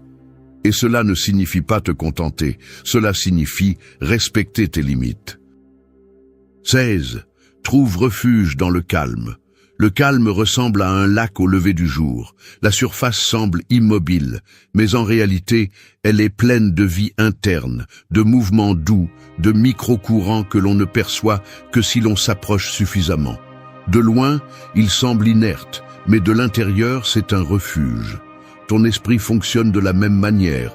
De l'extérieur, il semble silencieux, mais à l'intérieur de ce calme, il y a un espace puissant que tu visites rarement, car tu es trop habitué au bruit. Ce point existe pour te rappeler que le calme n'est pas une absence, c'est une présence. Et la nuit, lorsque le monde autour de toi cesse de bouger, ce refuge intérieur devient indispensable. La plupart des gens ont peur du calme parce qu'ils le confondent avec le vide. Ils pensent que rester immobile, c'est cesser d'avancer, cesser de contrôler, cesser de penser. Mais le calme n'est pas l'inactivité, c'est la clarté. C'est le point où tu ne t'épuises plus en mouvements inutiles, en pensées répétitives ou en émotions exagérées. Marc Aurèle disait que celui qui maîtrise le calme maîtrise son monde. Mais maîtriser le calme ne signifie pas se forcer à rester immobile. Cela signifie apprendre à entrer dans cet état où ton esprit cesse de courir. Trouver refuge dans le calme, c'est donner à ton esprit un espace où il n'a rien à résoudre, où on ne lui demande pas de performance, où il n'a pas besoin de faire face au passé ni d'anticiper l'avenir. La nuit est parfaite pour le pratiquer car tu n'as plus de stimuli externes pour te distraire. Ce qui reste après le bruit, c'est la vérité de comment tu te sens à l'intérieur. Et même si cela peut te déranger au début, cet espace est celui dont tu as besoin pour te restaurer émotionnellement. Le calme ne se trouve pas en fuyant les pensées, mais en les laissant s'éteindre d'elles-mêmes. Comme un feu qui s'éteint lorsqu'on n'y ajoute plus de combustible, tes pensées perdent en intensité lorsque tu cesses de réagir à elles. Et c'est là que le calme apparaît. Cette sensation où tout est présent, mais rien ne te presse, où tout existe, mais rien ne fait mal, où tu restes toi-même, mais sans le poids de la journée. Épictète parlait de l'importance d'habiter le silence sans peur.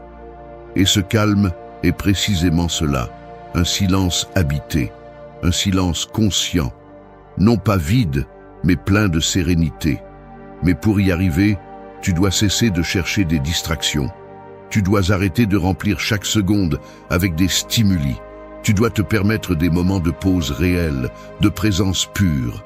Trouver refuge dans le calme n'est pas te déconnecter du monde, c'est te connecter à toi-même. C'est reconnaître qu'en toi, il y a un espace que personne ne peut toucher. Un espace qui reste intact même lorsque tout autour de toi est en désordre. Et ce refuge intérieur est celui qui te soutient lors des nuits où l'esprit veut courir sans direction. Si tu y entres, le bruit devient lointain. L'anxiété perd de sa force. La peur diminue. L'esprit se repose parce qu'il ne se sent pas poursuivi. Le calme t'aide aussi à restaurer ton énergie. L'agitation mentale consomme d'énormes ressources émotionnelles. Le calme les récupère. C'est l'équivalent mental de s'asseoir après une longue journée et de sentir que tu peux enfin relâcher tes épaules. Ton corps le comprend immédiatement. La respiration devient plus lente. Le cœur ralentit son rythme. Le système nerveux entre en mode restauration. Non pas parce que tu as tout résolu, mais parce que tu as cessé de lutter contre tout. Trouver refuge dans le calme signifie accepter que tu n'as pas besoin de faire quoi que ce soit pour mériter du repos. Tu n'as pas besoin d'atteindre un certain niveau de productivité. Tu n'as pas besoin de tout contrôler. Tu n'as pas besoin de te sentir parfait. 17. Adoucis ton cœur avant de dormir. Le cœur émotionnel ressemble à une corde tendue tout au long de la journée. Chaque interaction, chaque malentendu, chaque pression, chaque attente l'étire un peu plus. Et si tu ne relâches pas cette corde avant de dormir, elle finit par s'user. L'esprit peut résister à certaines pensées, mais le cœur ne tolère pas autant de tensions accumulées. C'est pourquoi ce point est si essentiel. Adoucir ton cœur avant de dormir est une façon de protéger ta paix, ton repos et ton équilibre émotionnel. Beaucoup de personnes essaient de dormir avec le cœur endurci. Après des disputes non résolues, des frustrations de la journée, des déceptions petites ou grandes, des charges internes qui ne sont pas dites mais ressenties. Ils arrivent à la nuit avec cette corde émotionnelle tendue, sans se rendre compte que ce nœud interne affecte l'esprit plus que n'importe quelle pensée lâche. Marc Aurèle disait que nous ne devons pas permettre que les émotions du jour contaminent la nuit. Et bien que cela semble être un enseignement simple, peu de personnes le pratiquent. Adoucir le cœur est un art. C'est une pratique. C'est un acte d'intelligence émotionnelle. Adoucir le cœur ne signifie pas justifier ceux qui t'ont fait du mal, ni minimiser ce que tu as ressenti. Cela signifie ne pas porter cette douleur brute dans le sommeil. Le cœur endurci ne te protège pas, il t'épuise, il te maintient en alerte, comme si quelque chose était encore en danger. Et un cœur en alerte ne permet pas à l'esprit de se reposer. Tu dois le libérer avant de fermer les yeux. Ne pas pardonner si tu ne veux pas le faire encore, ne pas oublier si tu n'es pas prêt. Juste lâcher la dureté, juste relâcher cette corde qui te tire vers l'intérieur. Pendant la journée, tu as accumulé des émotions que tu n'as peut-être pas exprimées, des petits désagréments, des commentaires qui ont fait mal, des moments qui t'ont fait te sentir moins, des attentes non remplies, des insécurités qui ont été réactivées. Tout cela laisse des marques internes, et bien que le corps se fatigue, le cœur se tend. Si tu n'adoucis pas cette tension, le repos devient superficiel. L'esprit dort, mais le cœur non. Et au réveil, tu ressens une fatigue émotionnelle que tu ne comprends pas tout à fait, mais qui naît exactement là, de ne pas avoir adouci ce que tu ressentais. Épictète parlait de nettoyer l'âme à la fin de la journée. Et ce nettoyage ne concerne pas seulement les pensées, mais aussi les émotions. Adoucir ton cœur, c'est reconnaître ce que tu as ressenti sans te punir pour cela. C'est accepter tes émotions sans les étiqueter comme bonnes ou mauvaises. C'est te permettre d'être humain sans te juger. Si quelque chose t'a fait mal, reconnais-le. Si quelqu'un t'a déçu, accepte-le. Si tu t'es laissé tomber dans quelque chose, observe-le avec compassion. Parce que ce que tu résistes émotionnellement s'intensifie la nuit. Adoucir ton cœur signifie aussi apporter de la gentillesse envers toi, pas envers le monde, pas envers les autres, envers toi. Souvent, tu es dur avec toi-même sans t'en rendre compte. Tu te demandes trop, tu te juges sévèrement, tu te mets la pression même quand tu es fatigué. Et tout cela endurcit le cœur. Pour l'adoucir, tu as besoin de te parler avec humanité. Tu as besoin de te rappeler que tu mérites du repos, tu mérites de la tranquillité, tu mérites de lâcher prise pendant quelques heures. Ce point t'apprend aussi à ne pas entrer dans le sommeil avec du ressentiment. Le ressentiment est un fardeau qui brûle lentement. Tu n'as pas à tout pardonner ce soir, mais tu peux arrêter de le porter pour l'instant. Tu peux te dire, demain, je continue à traiter cela, mais ce soir, je me donne la paix. C'est adoucir. C'est la maturité émotionnelle. C'est le véritable soin de soi. La douceur n'est pas une faiblesse, c'est de l'intelligence, c'est de l'équilibre. C'est savoir quand la fermeté a fait son travail et quand la tendresse interne doit prendre le contrôle. Le cœur doux repose mieux. 18. Trouve la clarté en respirant. La clarté mentale ressemble à un verre embué après une tempête. Peu importe combien tu essaies de voir à travers, tant que tu continues à respirer l'anxiété, le verre restera opaque. Mais il suffit d'un changement dans ta respiration pour que cette buée commence à disparaître. La clarté n'arrive pas en pensant plus, elle arrive en respirant mieux. L'esprit s'éclaire lorsque la respiration devient un pont vers l'intérieur, pas un reflet automatique de ta tension accumulée. Et c'est pourquoi ce point est si important. La clarté que tu cherches dans 1000 pensées peut être cachée dans une seule respiration consciente. Pendant la journée, tu respires de manière rapide, superficielle, désordonnée. Le stress accélère ta respiration, la hâte la raccourcit, la frustration la hache, la pression l'agite. Tu ne t'en rends pas compte, mais chaque émotion prend le contrôle de ton air. Et quand la nuit arrive, ton esprit reste pris dans cette mécanique épuisante. Tu essaies de penser calmement, mais ton corps croit encore qu'il est en état d'alerte. Tu essaies de te détendre, mais ta respiration dit le contraire à ton système nerveux.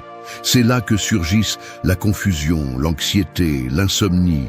Non pas parce que tu penses mal, mais parce que tu respires comme si tu étais encore au milieu du chaos. Épictète enseignait que l'esprit doit accompagner le corps, pas le contredire. Et la respiration est le langage secret de cette connexion. Si tu respires lentement, profondément et consciemment, ton esprit reçoit le message « Nous sommes en sécurité ». Et dans la sécurité apparaît la clarté. Ce n'est pas de la magie, c'est de la physiologie. Ton cerveau a besoin d'oxygène pour ordonner les pensées, pour réguler les émotions, pour diminuer le bruit interne.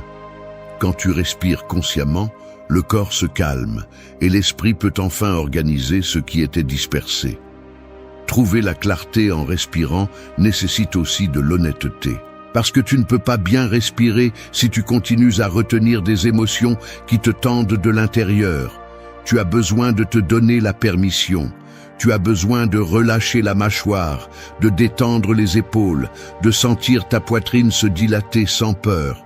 Tu as besoin de comprendre que ta respiration n'est pas seulement de l'air qui entre et sort, c'est une façon d'ouvrir de l'espace mental.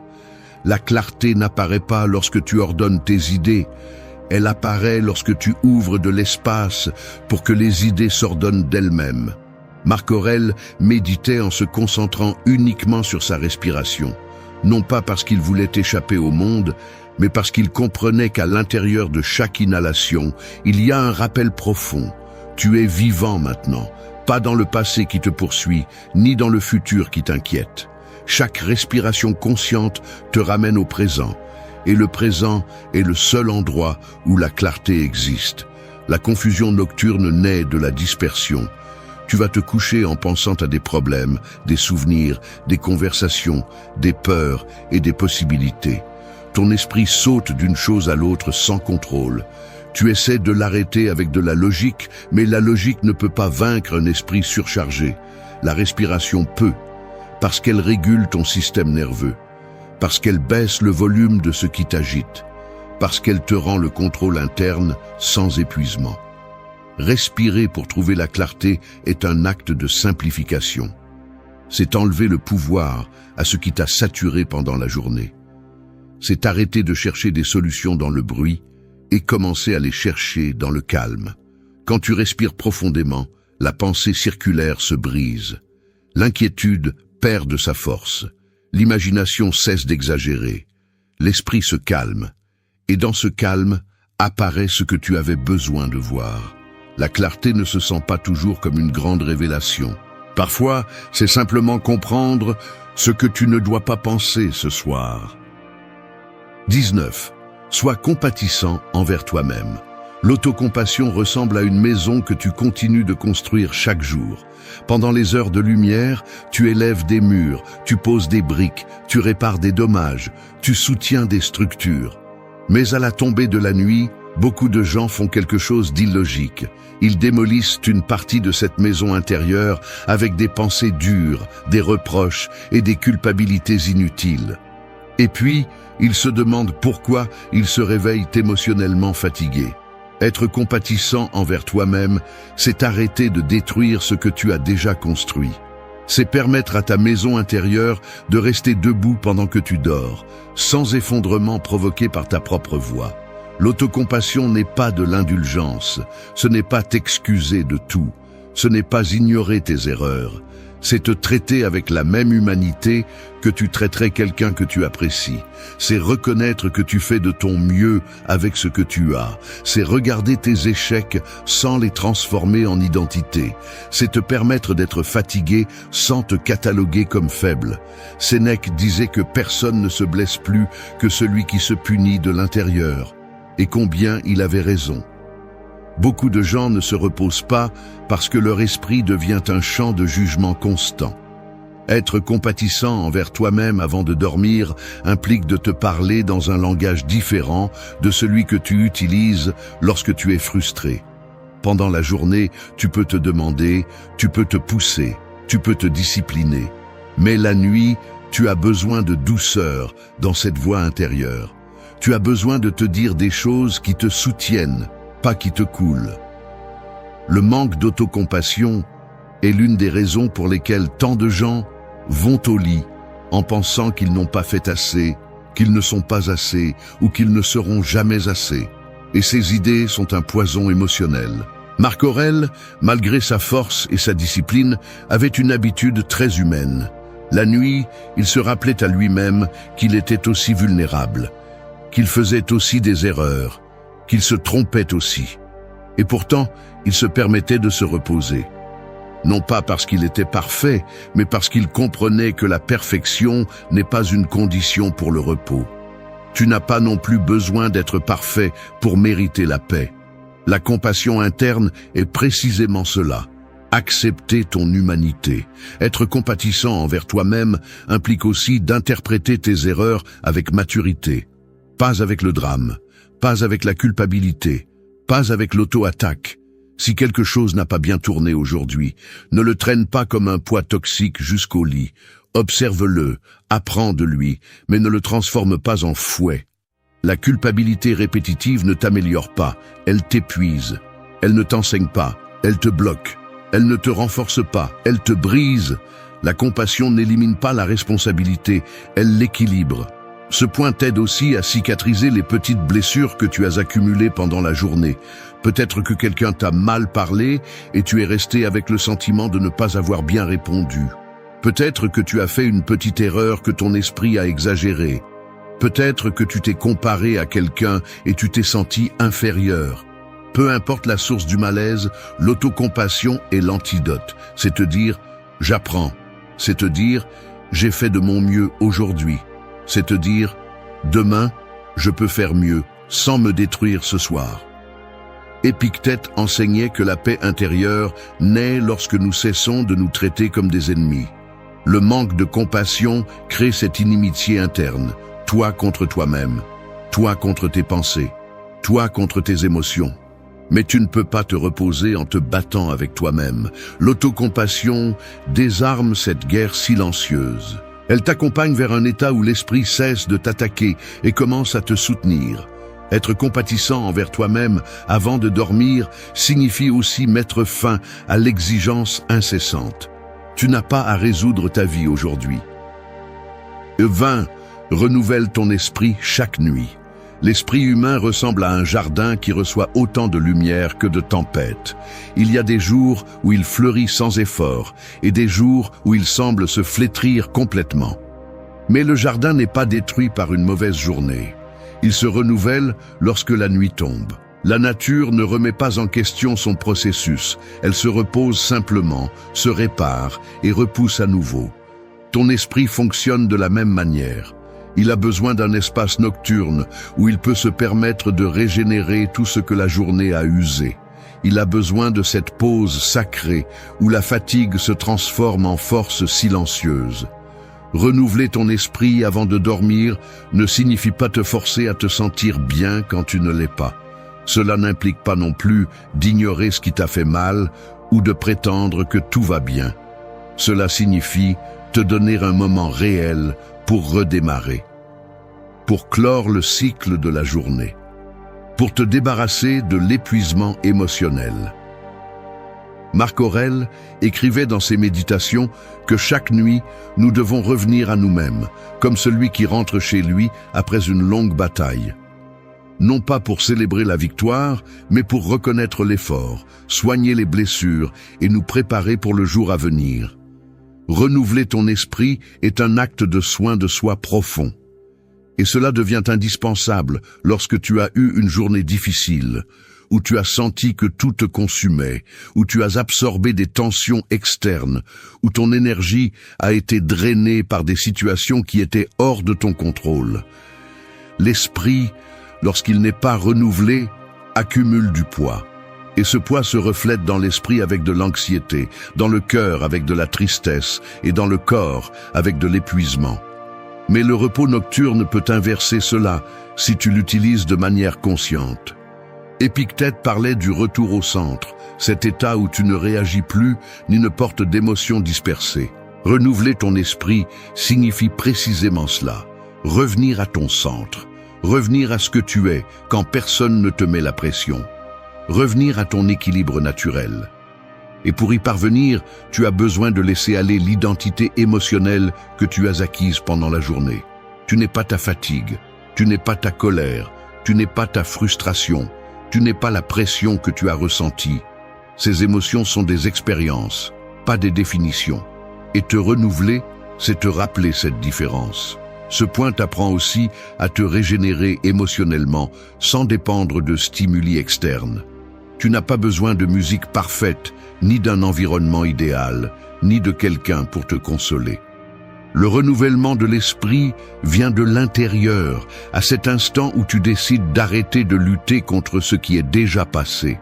À ce moment où tu acceptes que tu ne peux pas changer la journée, mais que tu peux changer la façon dont tu entres dans le repos. Cette décision est puissante parce qu'elle brise le cycle de traîner des journées entières comme des charges interminables. Renouveler ton esprit implique aussi de changer de récit avant de dormir. Pendant la journée, ton esprit peut s'être raconté des histoires d'épuisement. Je ne peux plus, je suis en train d'échouer, je ne suis pas assez, tout pèse trop. Et bien que ces histoires naissent de la fatigue et non de la réalité, si tu les laisses entrer avec toi dans la nuit, elles continueront à t'affaiblir. Le renouvellement spirituel consiste à te dire autre chose. Aujourd'hui, j'ai fait ce que j'ai pu. Aujourd'hui, j'ai appris. Aujourd'hui, j'ai avancé. Demain sera différent. Ce ne sont pas des phrases clichés, ce sont des rappels que tu n'es pas coincé dans un seul état émotionnel. Le renouvellement nocturne te prépare aussi à affronter demain avec plus de force. Sans ce processus, tu arrives au jour suivant en traînant de vieilles émotions, en interprétant tout à partir de l'épuisement. Mais lorsque tu renouvelles ton esprit, tu retrouves ta clarté, ta fermeté et ton sens du but. Sénèque disait qu'aucune charge n'est trop lourde lorsque l'esprit est léger. 21. Lâche les attentes.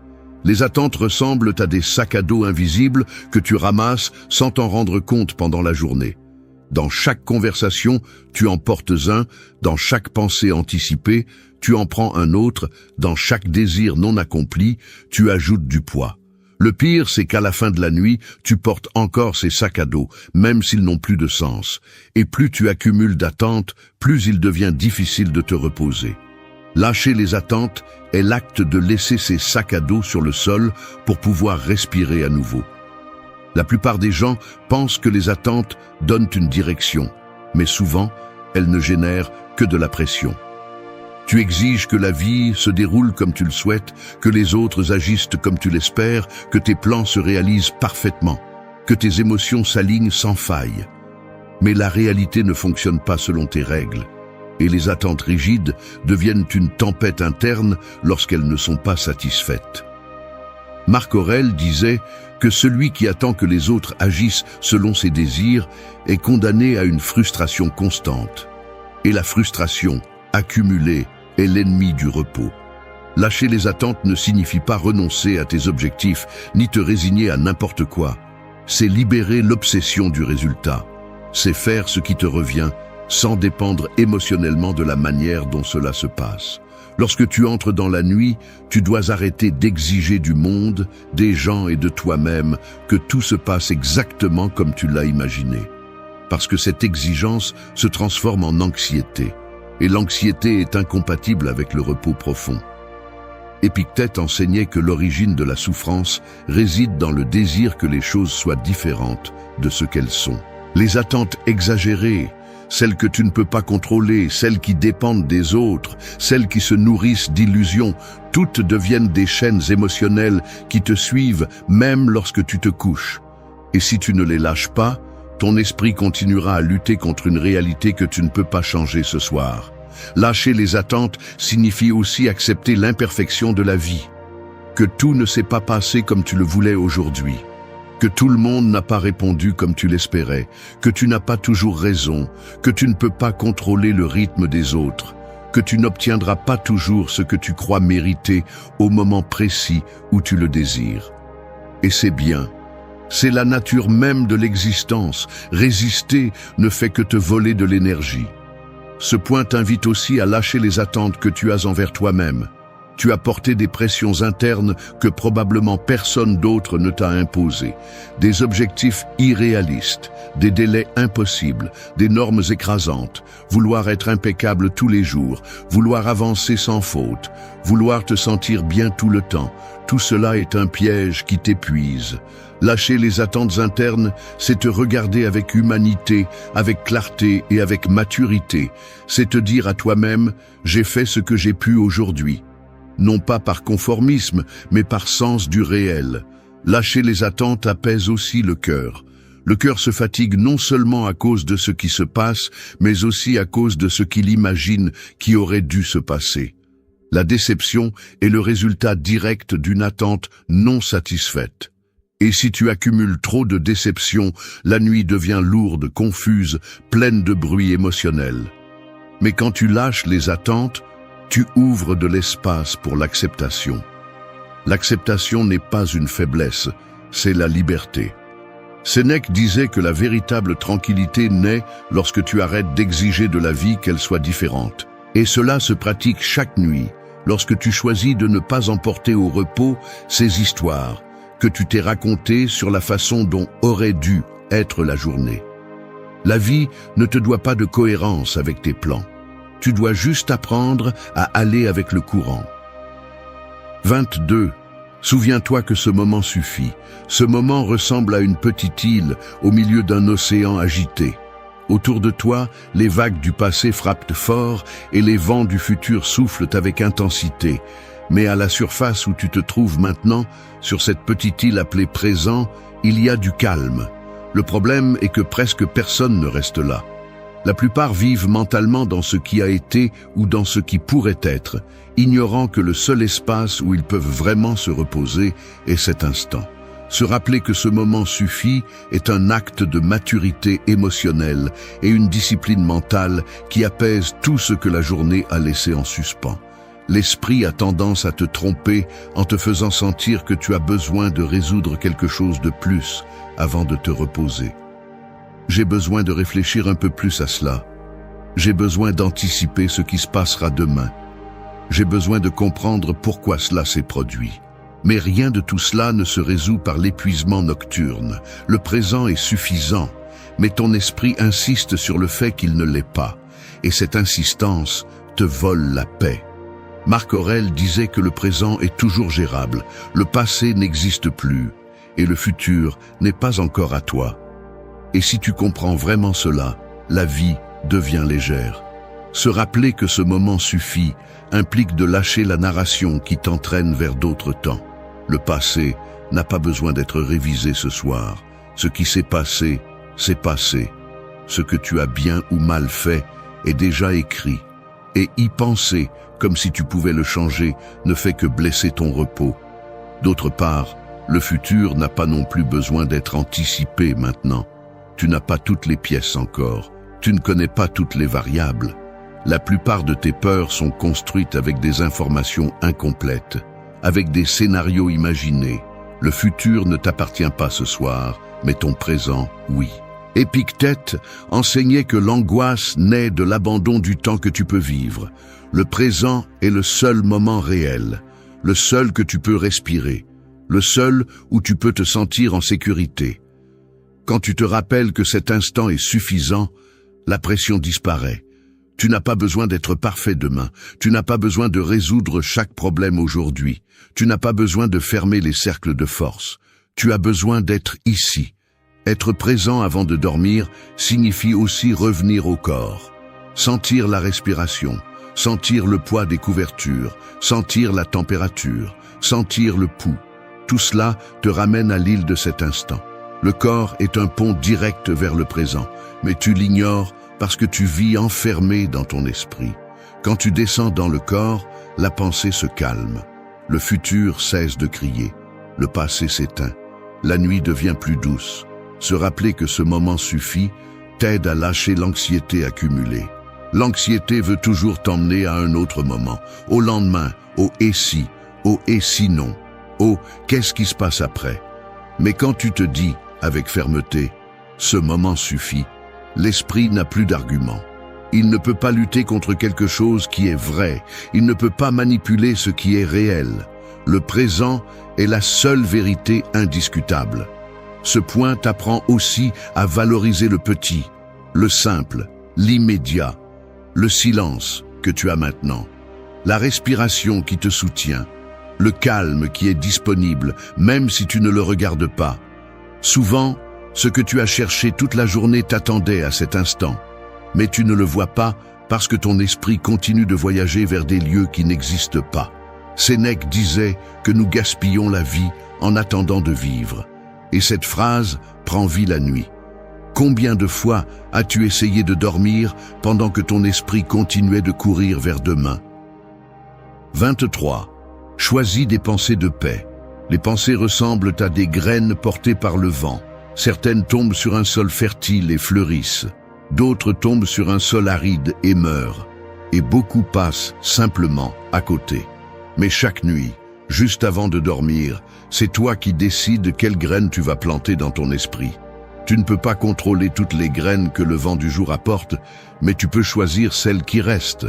Et si tu choisis des pensées de paix, ton repos devient un terrain où la tranquillité peut croître sans obstacle. L'esprit humain a tendance à s'accrocher automatiquement au négatif. C'est un ancien mécanisme de survie. La douleur est rapidement mémorisée. La paix coûte plus cher. Et c'est pourquoi, à la fin de la journée, lorsque tu es fatigué, ton esprit a tendance à se rappeler ce qui a mal tourné, ce qui t'a inquiété, ce qui t'a blessé ou ce que tu n'as pas pu contrôler. Mais choisir des pensées de paix ne signifie pas nier ces expériences, mais ne pas permettre qu'elles deviennent les protagonistes de ta nuit. Marc Aurèle disait que la vie est ce que tes pensées en font. Et cela se multiplie la nuit, lorsque le monde extérieur s'éteint et qu'il ne reste que toi avec ta voix intérieure. Si cette voix répète le chaos, ton esprit s'embrouille. Si elle répète le calme, ton esprit se libère. Penser à la paix est un acte de discipline, pas de fantaisie. C'est l'entraînement conscient à donner plus d'espace mental à ce qui te soutient, pas à ce qui te détruit. Choisir des pensées de paix implique également de reconnaître que ton esprit n'est pas toujours ton allié automatique. Parfois il exagère, parfois il transforme une petite idée en une tempête émotionnelle, parfois il te convainc de scénarios qui n'existent pas. Sénèque disait que nous souffrons plus dans l'imagination que dans la réalité, et à la fin de la journée, cette phrase devient un miroir. Combien de la douleur que tu ressens la nuit provient de quelque chose de réel, et combien provient d'idées gonflées par la fatigue? Quand tu choisis des pensées de paix, tu fais quelque chose de radical. Tu changes la narration avant de dormir. Au lieu de te dire « tout a mal tourné aujourd'hui », tu peux dire « j'ai survécu à une journée difficile ».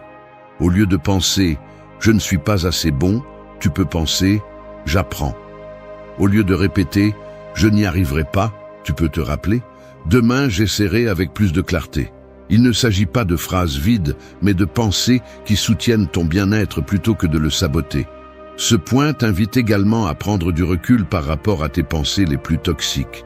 Quand une pensée négative apparaît ce soir, ne l'adopte pas, ne la nourris pas, ne la transforme pas en vérité absolue. Observe-la, reconnais qu'elle est là, mais ne lui donne pas ton énergie. Tu as le droit et la capacité de choisir d'autres pensées, de sélectionner mentalement le calme de la même manière que le jardinier choisit quoi planter dans son sol.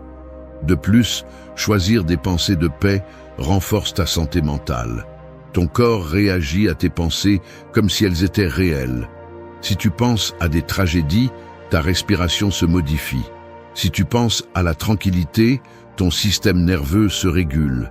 Si tu penses à des problèmes, ton cœur s'accélère. Si tu penses à des solutions, ton corps se repose. L'esprit est puissant, mais c'est toi qui décides dans quelle direction utiliser son pouvoir. Épictète enseignait qu'aucune pensée ne peut te faire du mal sans ton consentement. Et bien que cela semble strict, il a raison. Tu ne peux pas contrôler ce qui surgit dans ton esprit, mais tu peux décider quelles pensées restent à dormir avec toi. Si tu choisis des pensées de paix, l'anxiété diminue, l'insomnie recule et la nuit devient plus douce. Ce soir, quand tu te coucheras, fais un choix conscient. 24. Éteignez le bruit intérieur. Le bruit intérieur ressemble à une pièce remplie de haut-parleurs allumés à différents volumes. Chaque haut-parleur représente une préoccupation, un doute, une pensée répétitive, un souvenir inconfortable ou une insécurité. Pendant la journée, vous ne le remarquez peut-être pas parce que vous êtes occupé, en mouvement, répondant au monde extérieur. Mais quand la nuit arrive et que le silence extérieur s'installe, cette pièce se ferme avec vous à l'intérieur et tous ces haut-parleurs commencent à sonner en même temps. Éteindre le bruit intérieur, c'est apprendre à baisser le volume, un par un, jusqu'à ce que vous puissiez vous entendre à nouveau. Beaucoup de gens pensent que le bruit intérieur s'arrête de lui-même, qu'il suffit de se coucher pour que l'esprit se calme. Mais l'esprit ne fonctionne pas comme ça. Le bruit intérieur est un mécanisme de survie qui s'active chaque fois que vous sentez que quelque chose est en suspens, incomplet ou hors de contrôle. Et la nuit, étant un espace sans distraction, fait résonner ce bruit encore plus fort. Marc Aurèle disait que l'esprit a besoin d'ordre, pas de silence absolu, car c'est l'ordre qui dissout le chaos interne. Éteindre le bruit intérieur ne signifie pas éliminer les pensées, cela signifie les organiser. Le bruit intérieur s'intensifie avec 3 choses: l'anticipation, le regret et l'analyse excessive. L'anticipation vous pousse vers un futur imaginé qui n'existe pas encore. Le regret vous tire vers un passé que vous ne pouvez plus changer. Et l'analyse excessive vous enferme dans une spirale mentale qui consomme votre énergie. Lorsque vous combinez les 3, la nuit devient un champ de bataille où votre esprit parle trop et vous écoutez sans pouvoir l'éviter. Épictète enseignait que vous ne devez pas craindre vos pensées, mais votre réaction à leur égard. Éteindre le bruit intérieur n'est pas lutter contre vos idées, mais leur enlever l'autorité que vous leur avez donnée. La pensée bruyante vous dit « pense à ça maintenant ». Mais vous pouvez répondre, ça n'a pas besoin de mon attention à cette heure-ci. Le bruit intérieur grandit parce que vous jouez son jeu. Il s'éteint quand vous ne le nourrissez pas. La plupart des pensées bruyantes n'appartiennent pas au présent. Ce sont des restes émotionnels ou des projections mentales. Ils vous disent que demain pourrait mal se passer, que vous auriez dû faire quelque chose de différent, que quelqu'un pense quelque chose de négatif de vous, que quelque chose est hors de votre contrôle. Mais si vous écoutez clairement, vous remarquerez que rien de tout cela ne se passe en ce moment. Ce moment est simple, ce moment est neutre, ce moment suffit. Et si vous portez votre attention là, le bruit perd de sa puissance. Éteindre le bruit intérieur signifie aussi reconnaître que vous n'avez pas besoin de tout résoudre avant de dormir. La journée est déjà terminée. Vous avez déjà fait votre part. Le reste appartient au temps. Souvent, vous restez éveillé non pas par manque de sommeil, mais par excès de pensée qui n'acceptent pas que la journée est terminée. Éteindre le bruit intérieur, c'est déclarer cette frontière émotionnelle. Pour aujourd'hui, j'ai fini. Ce point vous invite également à identifier l'origine du bruit. Certaines pensées sonnent fort parce qu'elles semblent urgentes, mais toutes ne sont pas importantes. Apprenez à les distinguer. Demandez-vous, cette pensée a-t-elle besoin d'attention maintenant ou est-ce juste du bruit? La plupart du temps, c'est juste du bruit. Et quand vous le reconnaissez, son intensité diminue. Les stoïciens comprenaient quelque chose de crucial. Ce qui vous vole la paix n'est pas le bruit en soi, mais votre disposition à le porter. Vous ne pouvez pas empêcher certaines pensées d'apparaître, mais vous pouvez décider laquelle reste avec vous. Éteindre le bruit intérieur est un acte de discipline émotionnelle. C'est choisir consciemment le calme plutôt que la confusion. Ce soir, lorsque ce bruit reviendra, ne vous désespérez pas, ne luttez pas contre lui. 25. Réveillez-vous léger. Se réveiller léger ressemble à lâcher une pierre que vous portiez dans votre poche sans vous en rendre compte. Vous avez passé toute la journée avec ce poids sur vous, croyant qu'il faisait partie de vous, croyant que vous ne pouviez rien y faire. Mais quand la nuit arrive et que vous décidez de la lâcher, le corps se souvient de ce que c'est que de marcher sans charge. Il en va de même pour l'esprit. Il accumule du poids émotionnel sans que vous le remarquiez, jusqu'à ce que vous décidiez de le libérer avant de vous coucher. Et quand vous le faites, le réveil change. Vous vous levez différemment. Vous vous levez plus libre. Vous vous levez plus vous-même. Se réveiller léger ne commence pas le matin, cela commence la nuit précédente. La légèreté de l'aube dépend de ce que vous avez arrêté de porter en fermant les yeux. Beaucoup de gens se réveillent fatigués, non pas parce qu'ils ont peu dormi, mais parce que leur esprit a continué à porter des culpabilités, des pensées répétitives et des émotions incrustées toute la nuit. Le corps s'est reposé, mais l'esprit, non. Et cette différence se fait sentir dès la première seconde de la journée. C'est pourquoi ce point est crucial. La légèreté ne naît pas en ouvrant les yeux, elle naît lorsque vous décidez de lâcher ce que vous ne voulez pas emporter avec vous le lendemain. Marc Aurèle disait que l'âme se renouvelle lorsqu'elle apprend à se détacher.